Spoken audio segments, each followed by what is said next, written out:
Rafael, pleased to meet you. Let's go check your mic and see if everything is working. Yep. Hi. Hey, Paul. Great introduction, by the way. I was in the backstage, Hey. just listening you talk, and I really like your Back to the Future car right there. I think it's a car anyway. It seems like the Oh DeLorean. yeah, Great, yeah. great setting. Yeah. I got two. In fact, here, watch this. See, the problem with the test automation is that every time you go back into the future, the car gets smaller and smaller. I can't fit in it anymore. All right, Awesome. got Awesome. it. Yep. Yeah. And All great right. stuff about your talk next month, I guess, right? About the low Yes. code test automation. Yeah, I'm Yeah. really looking forward to that one as well. You bet. I'm looking forward to presenting it. Well, without any Awesome. further ado, Raphael, I'm going to hand this over to you and take us away. Thank you. Let me just share my screen. I guess you can see my screen, right? Just checking. I think so. Yep. Okay. So guys, welcome to another Zapple Tech meetup. I have an interesting theme today, which is how to apply a design thinking prioritization grid approach into quality engineering, and that's pretty much a fancy way of giving you some insight on how to have a tool, which is the prioritization grid, which will help you prioritize your test cases, and also from those test cases, the ones that you should be looking into automating. So I'm gonna start presenting myself a little bit, and then I'll dive us into the topic itself. So as Paul mentioned, I'm a solutions engineer at Broadcom. I'm focused on the value ops side of things, which is pretty much connected to agile at scale, like safe and those things that Paul mentioned as well. I also speak a lot about and work with DevOps solutions as well. I have an extensive experience with QA and DevOps through a set of different companies in almost 14 to 15 years of experience. I have been a software development engineer in testing, as Paul was mentioning about the low code. I don't really, I'm not fan of low code tools, but I'll certainly look up for Paul's presentation next month. I do have 19 dogs. That's right. You probably hear it correctly. That's 19.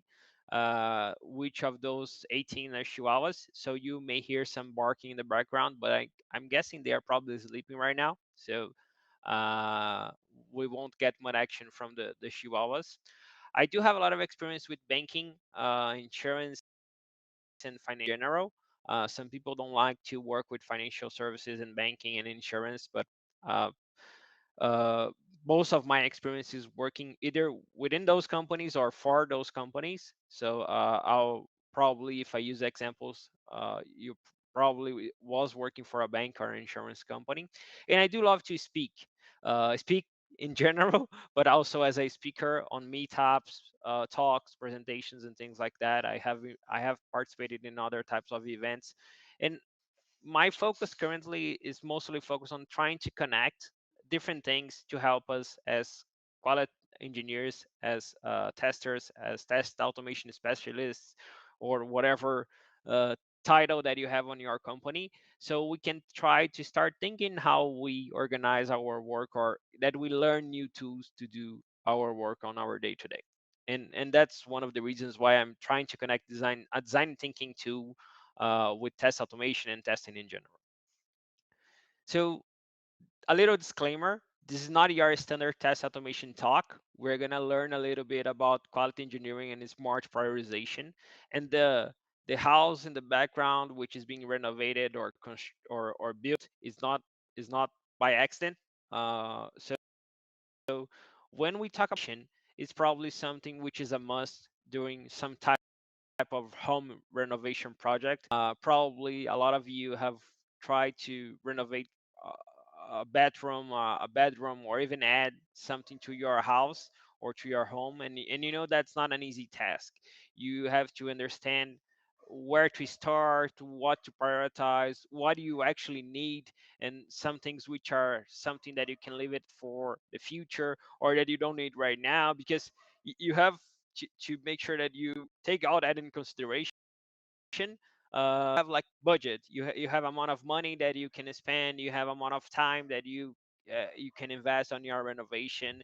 You probably will be living, if you are renovating the house that you are living right now, you probably want to make sure that you are as efficient as possible while prioritizing what you're going to be working on, so you don't have a renovation that takes like months or years, or even if it's, we also don't want something that is too fast, but once we are done with it, we have issues or problems, or we have to keep renovating because it's a never ending problem or project.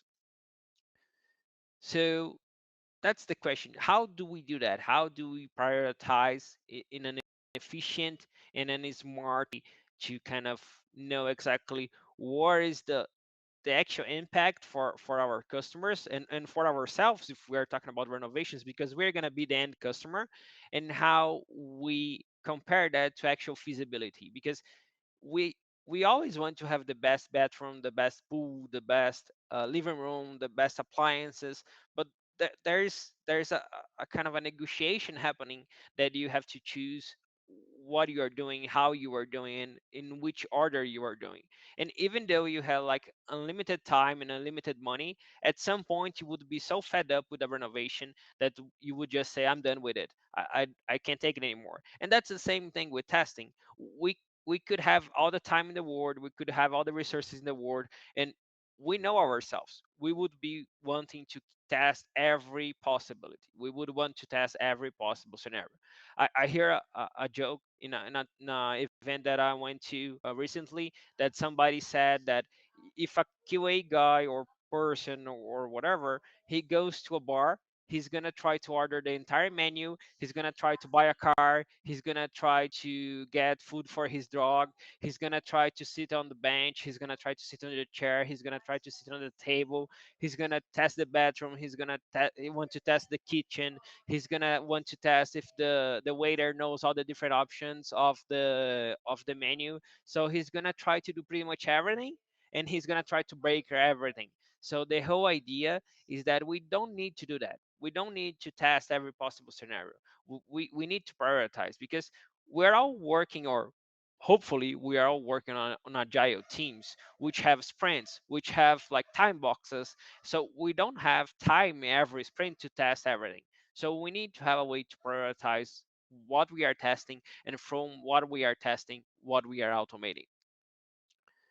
So where does the prioritization grid comes from? The prioritization grid is a tool or a technique that is part of the design thinking framework. I'm not gonna get into much detail on exactly the entirety of design thinking and all the different tools and techniques that you have available. But if you want to look up more information on the the base or the reference prioritization grid that I have used to create what I'm going to show you guys, is design thinking prioritization grid. If you Google that, you have more information. I'll add some references on the material as well. But basically, design and thinking is a user-centric framework, so that's why it has all these different tools and techniques to solve a business challenge while looking for to deliver the best experience for our users. And we as quality engineers and quality engineering teams, we also want to make sure that our software works also, but it also delivers the best user.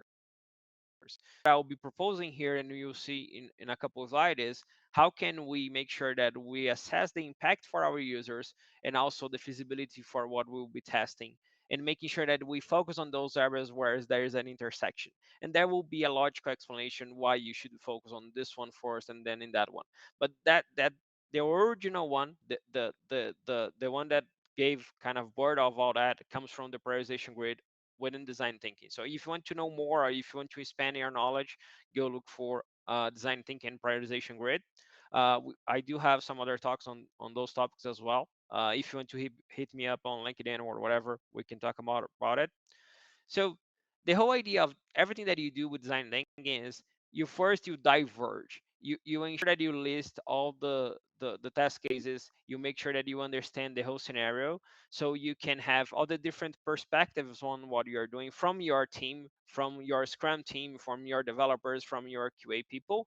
Then you clusterize. You make sure that you get everything that it looks similar or which is similar, because even though we have a diverse team, we probably want to test some of the same things or most of the same things. So you put all those together, so you can converge. So you can make sure that you have uh, an inclusive picture of what you want to do, or the product that you want to build, or what you're going to be testing on your software. And what exactly is the prioritization grid? The prioritization grid will be a chart that will help us identify which ideas to act on. That's the original one, the one that comes from design thinking. So the idea is kind of think of as a waiting in, who stays on and leaves an island. So the idea is that you kind of understand where you need to go, what you don't need to go right now, and some things that you can leave for the future, because they're probably not going to be something that your user is going to be doing, so you shouldn't be focusing on that anyway. And the whole idea, it's an actual chart, so you have impact to the user and feasibility for us. And us here, it's pretty much the development team who is working, or the actual team creating that product. So you have high and low for impact to the user, and you have hard and easy as feasibility for us.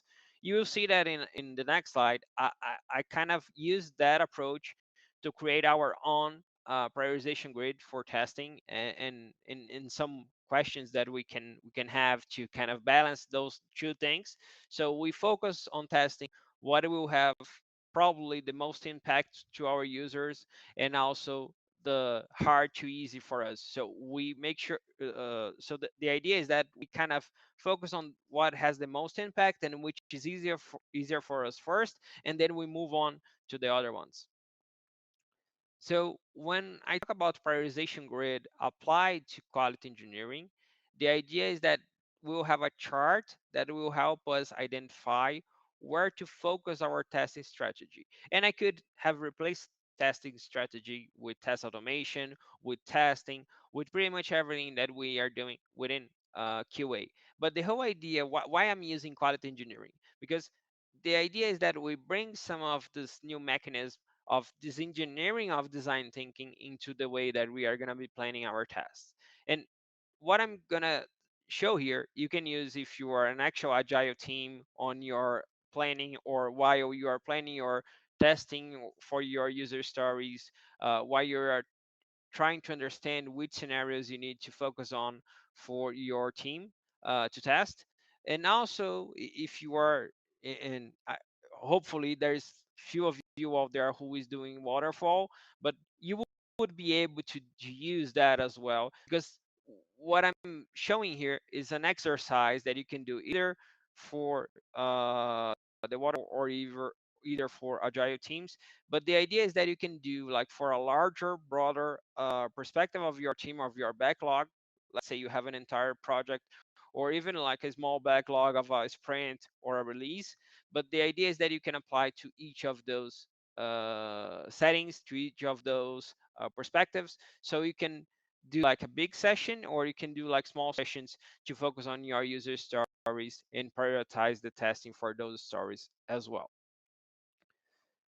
So what does it look like when we get that chart, that prioritization grid, and we make this mindset when we apply this of quality engineering? So I'm gonna keep the impact to our user, because that's pretty much the one that's going to be affected if your system is not working as expected, or if it's not working at all, or this is the one that you should be concerned about when you are trying to test. So if we go back to the bar example, or the restaurant example that I gave earlier, uh, usually people are not going to order the entire menu. People are not going to try to test every possible scenario in the bathroom on the every stall, or they are not going to try to check your kitchen every time, or every customer will want to do that. So that's kind of a little bit of the mindset here. We need to make sure that we are focused on what is the most impact to our users, and then we will have have like a progression on feasibility. So we start with the ones that are easier for us but have the most impact to our users. Then we progress to some of the ones which are also impactful to our users, but they are not as easy for us. And as we progress on that line, you probably have different focus on, should I be automating on this one? Should I not be automating on this one? And I also have a couple questions that can help you how to understand the feasibility for testing. Obviously, if you have a different uh, grade or a different standard for feasibility, if you have your own team kind of feasibility grade, and you have from A to B or from some other parameters that makes more sense for you, that's fine. You can keep using that parameters as well. The whole idea here is that you think about feasibility and that you're going from which ones are hard to ease, so you can use them with the chart itself. So you can focus on the ones that are more impactful, and then start with the easy ones and move from there. So how do we do that? How is the process of actually applying that prioritization? So we have basically 4 steps, which is we're gonna pretty much, you have to list all the scenarios that you will be working on. Then you vote on those scenarios. So you really converge on what are those scenarios, because probably the different people, the different members of the team will want to test all these different possible test scenarios. So in some cases they will agree on the scenarios, in some cases there will be additional scenarios that somebody thought about it, but we don't think that needs to be clusterized. So you start, creating an inclusive perspective on what needs to be tested. That's not the final answer yet. We'll keep using that information as we move forward, and we make sure that there's some type of agreement as we move forward, so the final answer will make sense to the entire team. Then the second step is to plot. Design thinking and those tools in general that design thinking gives us, they are pretty much visual. And I know that when we were pre-pandemic, that we were all working together, without home office or in a physical setting. We would do with post-its and actual like boards and things like that. But if you are working entirely remote, you can do that as using a Muro or Miro or some type of other tool that we have available now. But the whole idea is that you give some visualization. People have to really see the little post-its and the little test cases, and making sure that everybody sees what everybody added to the entire perspective. The third item is going to be to adjust. So we'll need to review and adjust what needs to be adjusted, to check if anything needs to be changed, or what needs to happen. But the whole idea is that you have everything plotted. Now you can have the entire perspective. And the last step, which is the assess, which is exactly, well, you will look at your day. These are the ones that I should be focused on.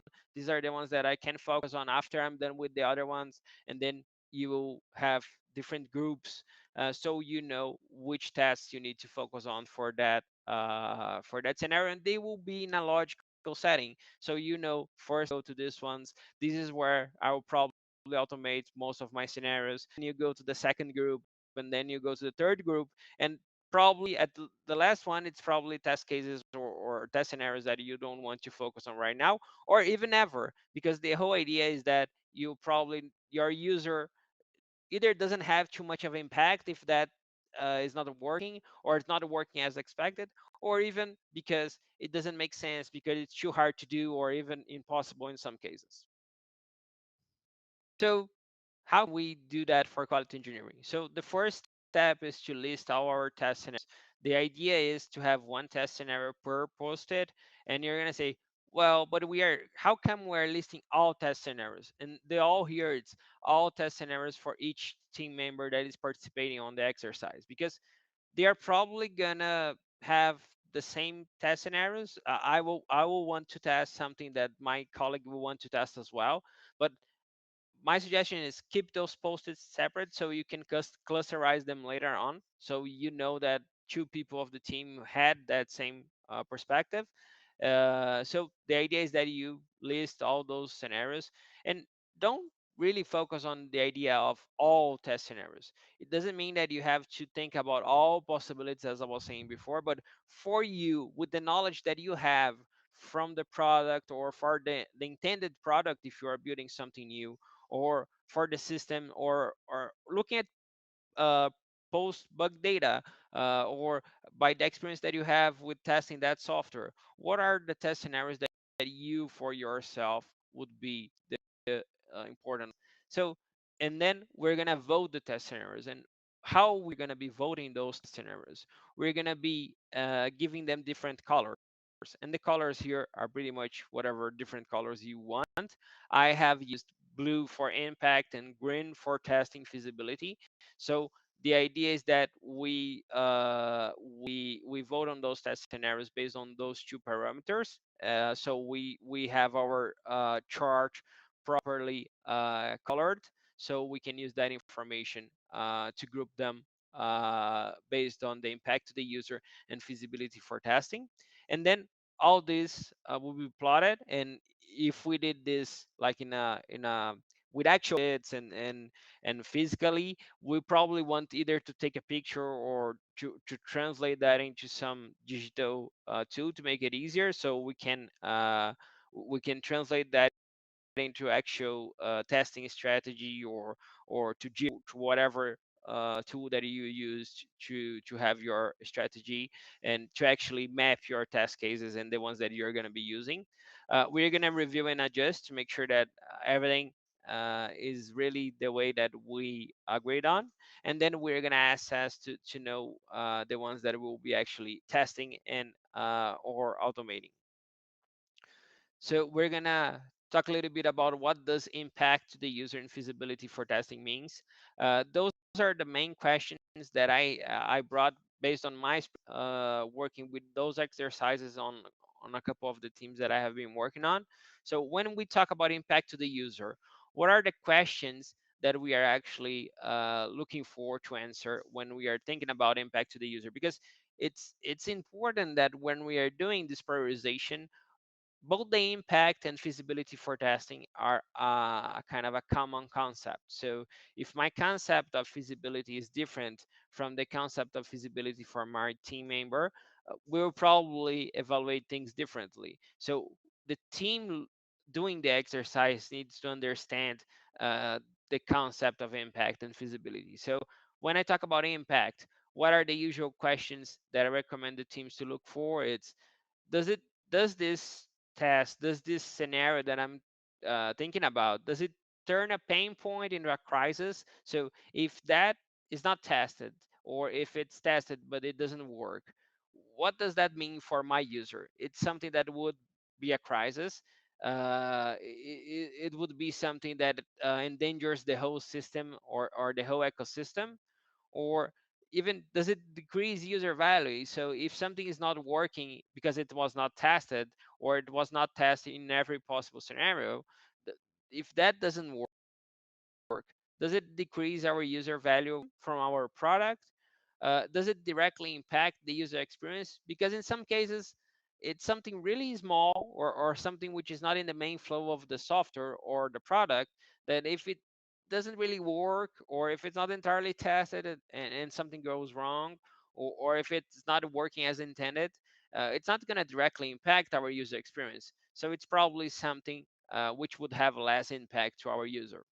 Does it wake people up? And this is not a joke. So if something is not tested and doesn't work, or if it impacts our user, he or she customer service, which will then call somebody on standby, which will have to understand what is going on with the system, why the system is not working, why I can add items to my shopping cart, or I can't really process my shopping cart. So what exactly is the impact of that item to your user? And it's not for us, it's for the user. So understand who your user is, what his intentions are with your system, with your software, or even with the feature that you are working on.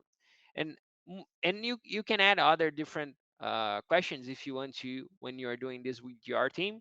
But the whole idea is that you think about the user and the impact to the user. And when we talk about feasibility for testing, so is this something that we could do manually? Because if it can only be done manually, this is probably something which I can do, but I would not automate it. Can we actually test this in our test environments, or is something that our user does, but I can't really reproduce in some cases? That answer will probably kind of give you other items that you need to work on. You probably need to work on your test environment. You probably need to work on your test data. You can probably ensure that in some cases you're going to be testing something manually, but not automating, or the other way around, or automating and testing manually. So the whole idea is we need to ask those questions so we access and we evaluate feasibility correctly. So can we automate the test data on the scenario that I'm looking for? Because if we can't keep it consistent, if I can test every time with the same set of environments, with the same set of data, that's probably something where the feasibility will go higher, and probably something that if it doesn't have too much of an impact for my user, I'll leave it aside and I won't worry about testing it, or I'll test it manually but won't do it with automation. So think about those things when you are evaluating the feasibility of that item. Also, is it technically feasible to automate this? We need to make sure that we think about what we are doing now and in the prioritization, but we all want to automate. We all want to have as much as we can test automation. So the whole idea is you also need to take feasibility as far as we automate this or not. And the last one, which sounds funny, but I have seen some cases of this in the future, is this scenario even possible? Is this not a case of I'm trying to making sure that I'm testing all the different possibilities, but our user will either never go through that flow, or this is a probably impossible scenario that nobody even cares, or that the scenario doesn't make sense because I can't really add something to the cart and try to do a type of payment that it won't be available for that type of product. So we need to take that in consideration here as well. And now that we evaluate all those different scenarios, when we add that to the graph, when we kind of put all that together, we'll have the different groups of tests, and kind of the whole idea of where you need to focus your efforts. How can you actually know what you're going to be focus your automation on, and what exactly are the things that you probably shouldn't be doing right now, or that you probably should look into doing but in a second set of sprints or in a second release. And that will give you an entire perspective, even for the things which will probably be too much difficult, that aren't doesn't make sense, or that you don't want to focus right now because the impact to the user is minimal, and we don't have too much of a value by either testing that or even automating that. So we have four groups, which are the no-brainers, the big bets, the utilities, and the unwise. And I'll go one by one. So the ones which have kind of the most and they are the easiest ones, they're gonna be the no-brainers and the big bets, with a kind of a different grade here. But the idea is the no-brainers obviously are gonna be the ones that you should be testing, the ones that you should be focused on, that as your sprints progress, you need to make sure that those are being tested. And sorry, those are the ones that you need to make sure that you test and that you automate. Everything that you automate should be out of the no-brainers and a little bit of the big bets, but obviously the no-brainers will be the ones that you need to make sure that you test at every release, every sprint, that are probably something that you need to add to your regression test suite. But you start here. Those are the ones that you should be looking into automation.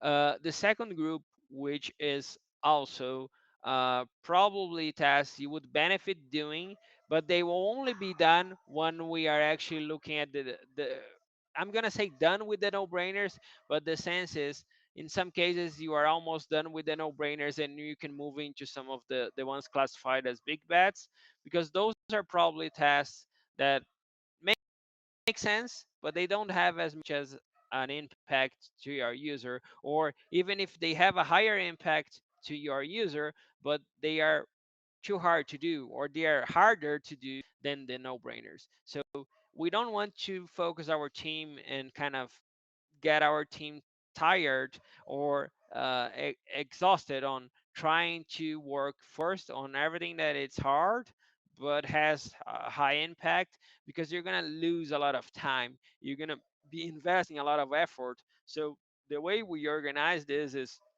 we start with the no-brainers, which are the easiest ones and the ones which have the highest impact.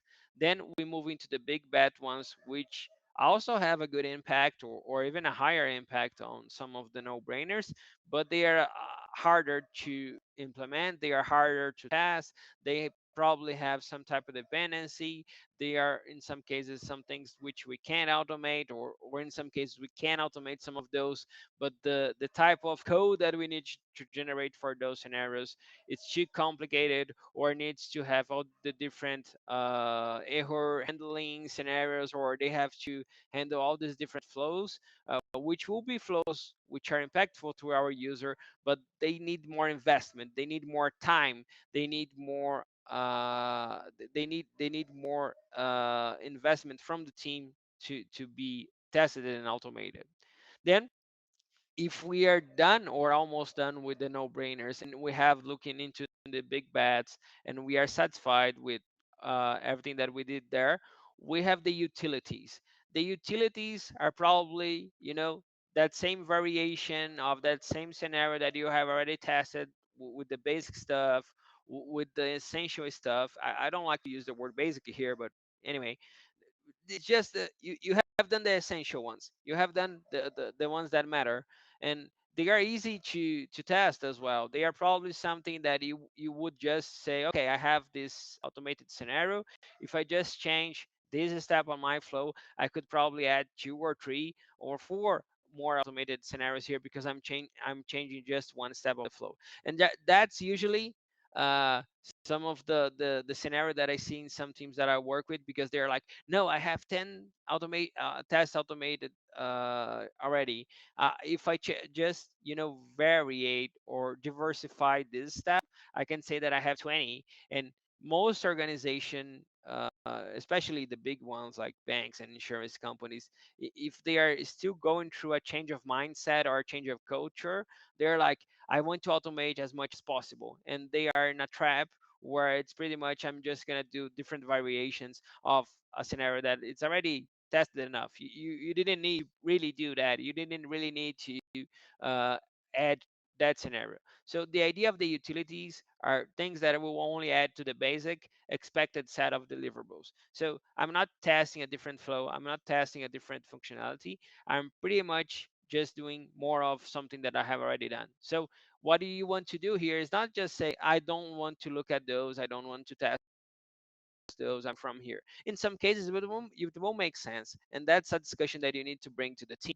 And even though we have kind of a process here where we are classifying our groups of tasks, the whole idea is that this is actually an input for your team to discuss their quality engineering strategy, their testing strategy. So these are the ones which will probably you want to flag somehow and say, we need to look into those guys, into that group every release. Or if we are doing regression, those are probably some scenarios where maybe right now he is not really something else, or he's just basic, but probably in future, as you keep doing this exercise or keep revisiting this exercise, probably this one can move into a big bet or a no-brainer because of how your system progress. So the whole idea here is you'll probably have some automation here, but either it will be not really cost effective, or it will only happen as your system progress and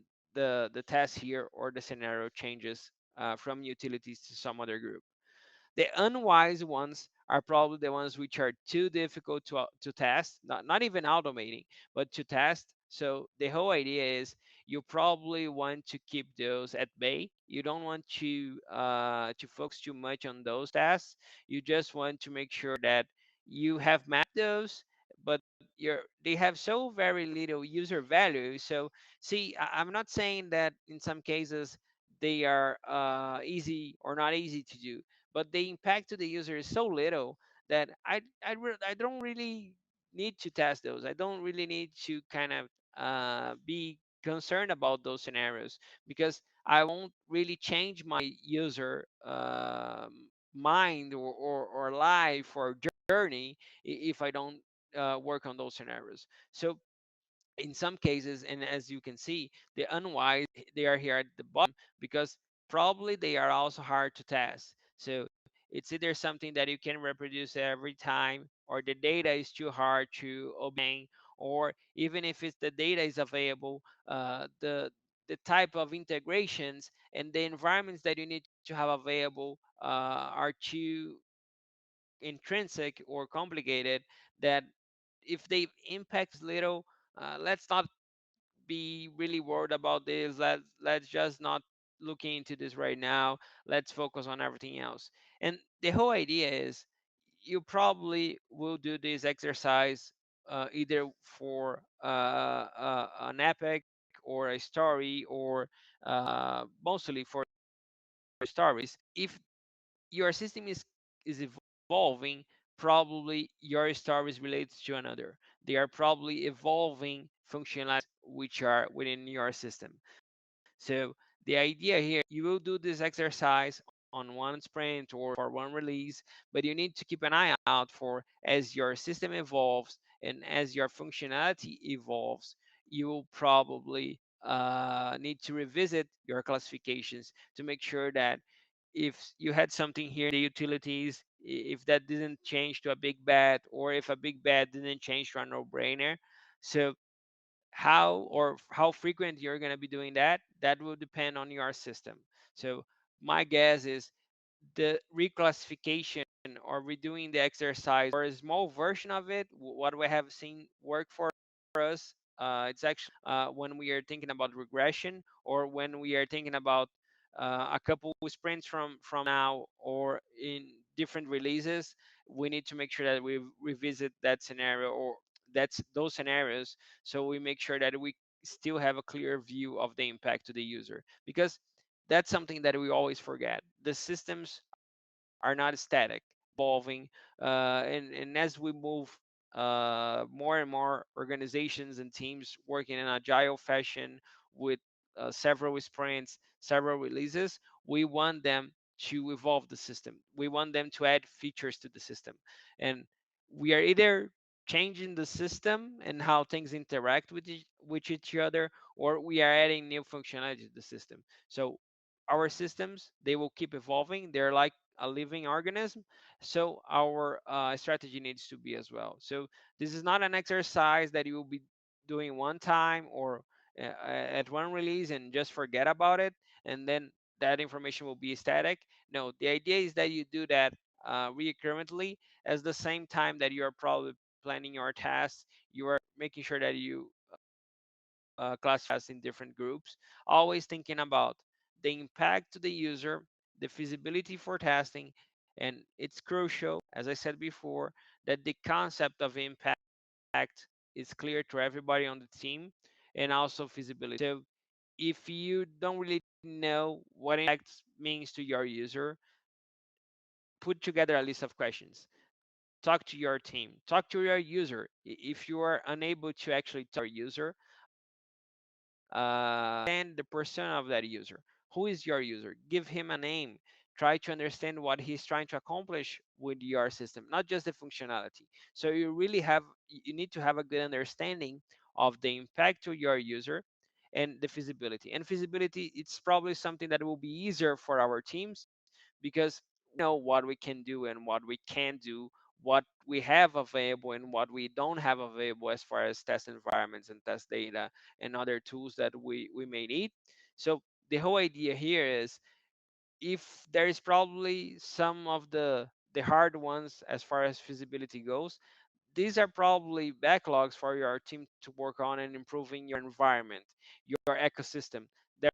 There's a lot of test data and test environment improvements that the teams that I work with have done while looking at feasibility for testing, because even though some of the things that they were evaluating didn't really had that much impact to, in some cases the feasibility gave us a good insight on how could we improve our environment, how we could prove what we were doing as far as test data, test integrations, and making sure that we were able to test all the different scenarios needed to test.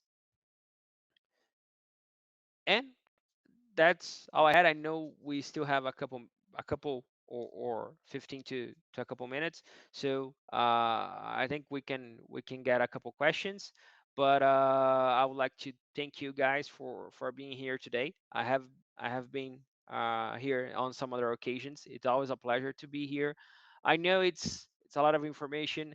I know for some of you guys out there, it's probably too disruptive or too difficult to see how you could use that on your teams. But I believe that part of our work as quality coaches or in a coach player mindset, we need to help our developers, our teams, to think in the different ways of actually doing our work. In some cases, we are still trying to do the same thing that we have been doing for the last 20 or plus years, which is looking at the requirement, which we are now calling user stories, and just trying to test every possible scenario. And I like to bring this different kind of at it, where we are trying to prioritize, trying to use something that has been tested on some other groups or in some other areas, so we can use that to help what we are doing as a QA person, as a QA team or a QA domain. So that's kind of the whole idea here, and hopefully you'll be able to apply some of that on your team or with your teams. And if you have any questions, if you have other questions, or if you want to discuss it, some scenario that you have on your team, or some perspective that you want to use with what I shown here today, you can look me up on LinkedIn or on Instagram or Twitter or whatever your preference is. So thank you again, and I think that's all I had. Great, Rafael. Why don't you hang out here for just a few minutes if you can? Sure. And as you said, we're going to encourage everybody to throw some questions out there. In fact, I'm looking at this one here, a little generic over here from Nikki over there. Says, please, I need to know how to create a framework from scratch. Thanks. Well, that's a big ask. I think from what Raphael was speaking about, I mean, he had that slide up there where we had the four things that you're looking for on there. No brainers and big bets, um, and then utilities and what's unwise to do out there. I like that part about unwise because it's usually people are trying to like let's automate everything, let's try and test everything, and there's just some things that they'll say, okay, we're going to put in this order, but it's not going to process till midnight, so your script has to be keep running until the next day, and you're like, well, that's not automatable, really feasible, but there Yeah, are or solutions or around you it. have to keep checking for any status. Has it been Yes, processed? And the whole idea is and the whole idea with the one wise, it's because it's not because you can do it that you should do it, and yes, so yeah, and I think to the generic question on the framework, those four groups also applies when you are creating a framework, because it's not because you can do something with a framework that you have to do it.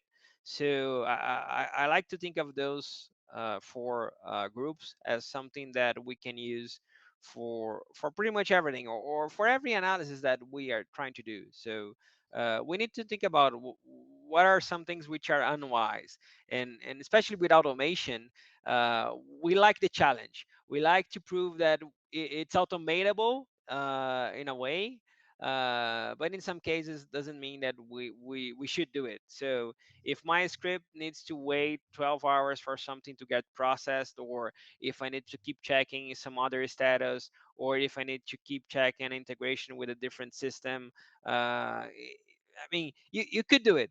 You probably will get an answer if it's working or not.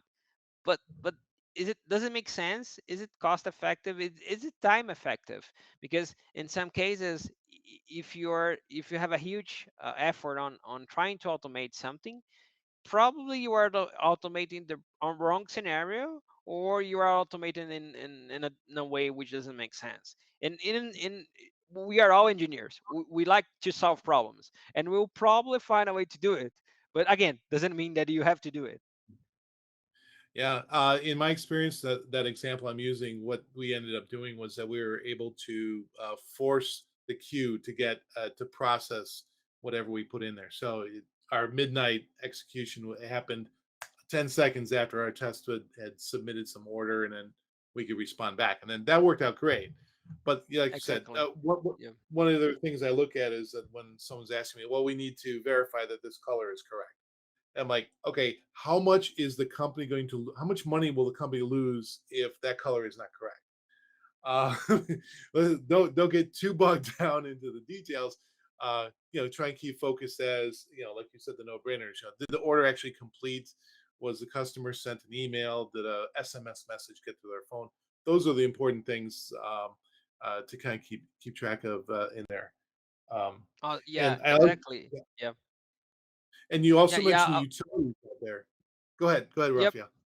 No, sorry. I was just gonna say that in some cases, the color it doesn't really make sense, because we have like colorblind people out there. So, are you gonna be looking out for every possible different scenario? Probably not. So, I keep saying that we are trying to keep doing the same things, and that applies to testing, as we have been doing so far, which is pretty much, I need to test colors, for example, or I need to make sure that obviously you have a kind of a standard, you have like the layout of the page and things like that, which are important.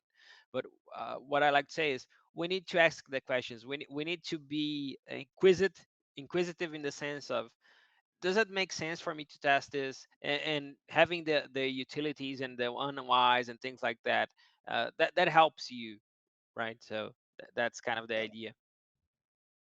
Yeah. Also, when you're talking about the utilities, that's one of the things I've saw when I first started automation 20 years ago.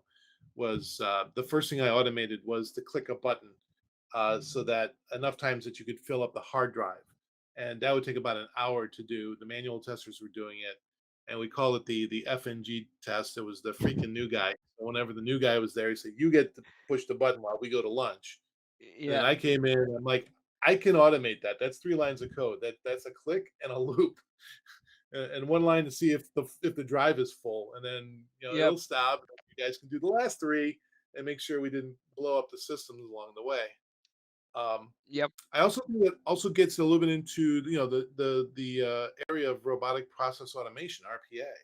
where we're not checking to see that it actually works, or we're not looking for defects or anything. We're actually trying to take away the menial processes of day-to-day work, our day-to-day Exactly. job. Yep. And Yeah, and I did an automate. I worked in a bank, and at some point they're like, yeah, we need to have somebody which is like the test automation expert or whatever. And since I had some experience with automation, and I knew a little bit about DevOps and automating processes, they were like, yeah, you're the guy.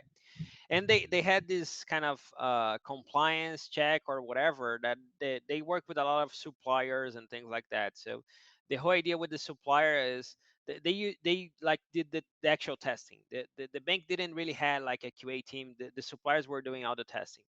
And the idea is that when the supplier was done with the testing for that given project or given sprint, he would have to upload like evidences and update the system to make sure that he passed out the scenarios and things like that. And he would only get money at the end of the month if he actually, uh, adhere to all those compliance items.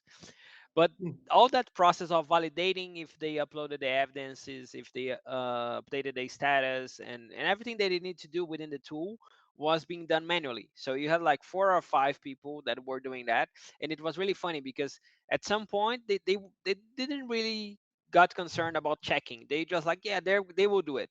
And at some point there was some compliance guy or group that came in and said, okay, I'm gonna check this project. And I think they got 3 or 4 from 5, and they pretty much unupdated.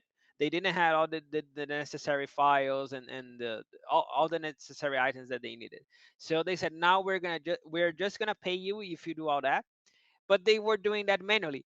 So after like 3 weeks, they had like a huge backlog, and they were not they were becoming the problem because they wouldn't be able to do it.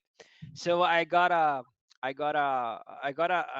macro like a VBA, and I put it together because they were working with a system that had like APIs and integration with Excel, and I automated that process because that process was a no-brainer. That process was something that we needed to do regardless of, it's like basic stuff. You need to make sure that and it had like a set of checks that you could do. So we use that to kind of understand, and there were other actions or activities that they were doing within that process which were either unwise or utilities. They didn't add too much to the main process.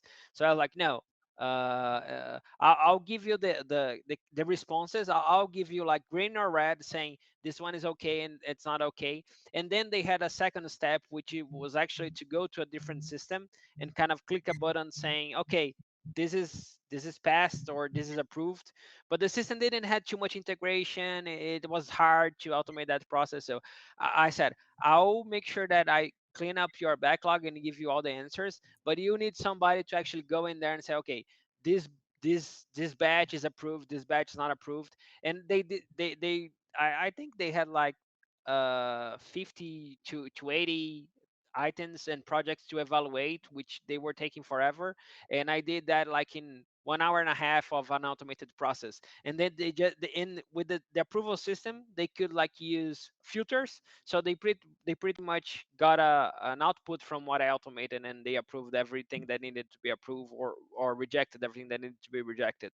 But that's a good example of that process was a no-brainer. The approval process on that scenario was something either unwise or a little bit of utility that I could try to do it, but the effort to do it would be, you know, huge. It would be difficult and it wouldn't have that much of impact because the pain point was resolved. Yeah, that's good. That's good. What I'm actually doing right now for guaranteed rate is that for our testers, our manual testers, we have to create loans and all sorts of different types of loans. And I've created a loan generation tool. Now, for a manual tester to do it and go through about 50 pages of questions, takes about 30 minutes. And we can generate one of those loans in about 2 minutes. But now it's a competition between me and the API guy who says I can do it in 10 seconds. Like, okay, bring it on. We'll do it. We'll see how we can do it. Yeah, yeah, But yeah. one of the other things we had to do was we're saying, well, basically the developers do get a benefit from this, but the manual testers want to do it, but they don't want to install JavaScript and an IDE and learn how to execute this stuff. And I said, well, okay, we can set this up so you can just go to Jenkins and just type in what type of loan you want. And then Jenkins goes and Awesome. runs it off, Yep. kicks it off. And Yeah, then it because also reports back to Slack and tells them what the information is about what they did. So it's like, great, cool. I don't have to do this. And it makes my day go faster. and he just wants to have a loan. He doesn't care what the process. He's not actually testing the loan functionality, at least on that example.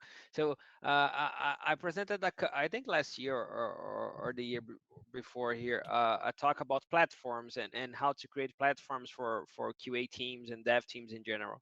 And one of the items is exactly like you said. I need to do something which is not entirely my focus. I mean, I'm not a loan generator. I'm not in this case, I'm not a test data generator. I'm concerned about testing a functionality, which Yeah. by accident or it needs a prerequisite of having a loan set up in my user in my system.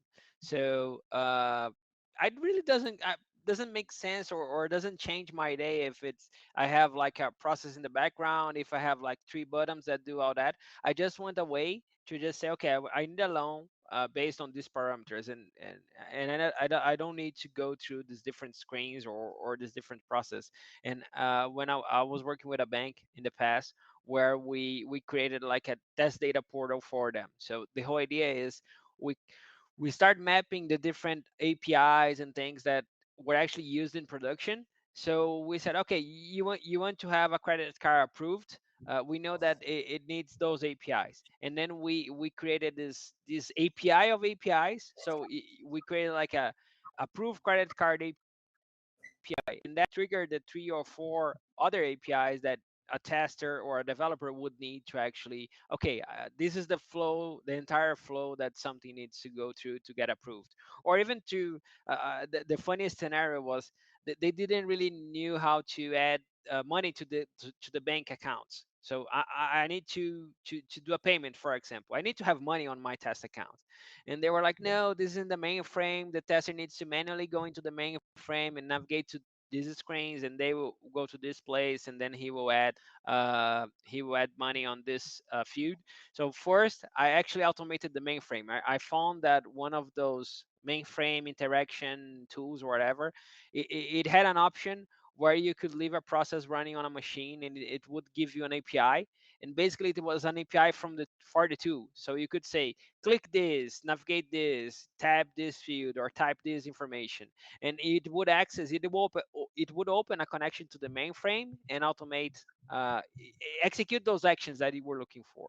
And we started adding money to the task accounts, and afterwards we actually said, okay, but if I found out which API I needs to use to transfer money is a way that I can add money to an account. So we added that to our platform, and we use some of the process here of prioritization to kind of say, okay, this functionality is a no-brainer. This function, this test data generation is an utility. They probably can do it.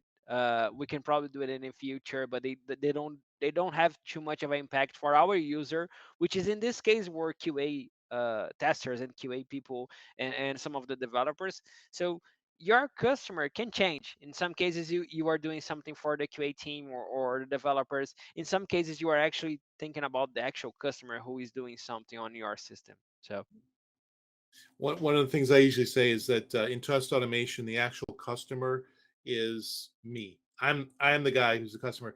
My boss is a beneficiary. I do try and kind of warn people because sometimes they come over and I look at all this output that I'm spitting out that says, here's the whole process that I want. And they're like, too much signal to noise. Get rid of that. And I'm like, but yeah, this is making my debugging so much easier. I really can't do that. But you know, there's some other suggestion you got. Well, this highlighting over here, that's awful. Like, no, that tells me I got the right element when I clicked on it. So yeah, yeah, yeah. it's good. Um, yeah, so I get your point there on that. Definitely, definitely. I don't see any other questions going up there. We did get a thumbs up there from I'm looking at Calcutta Diver. Uh, I'm stumbling over these online names here. Thank you. I'm glad he got some good information out of that. Nikki says she's new to automation testing.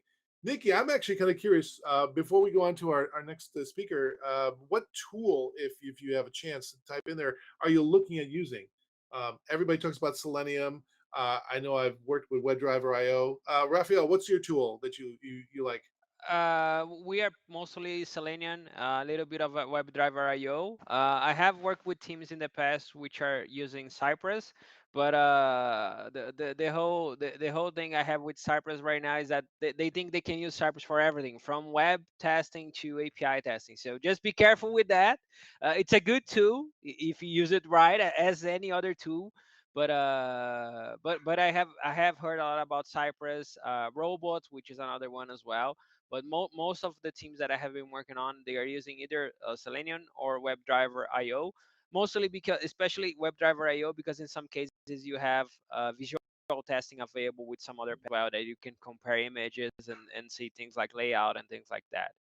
Okay. So, yep. Great info on that. Raphael, I really appreciate all your time here and all your input. I think everybody learned a lot of cool stuff over there, and I thank you for your time. Thanks, guys. And Paul, I'll look forward to your talk next month. See ya. You got it. Bye.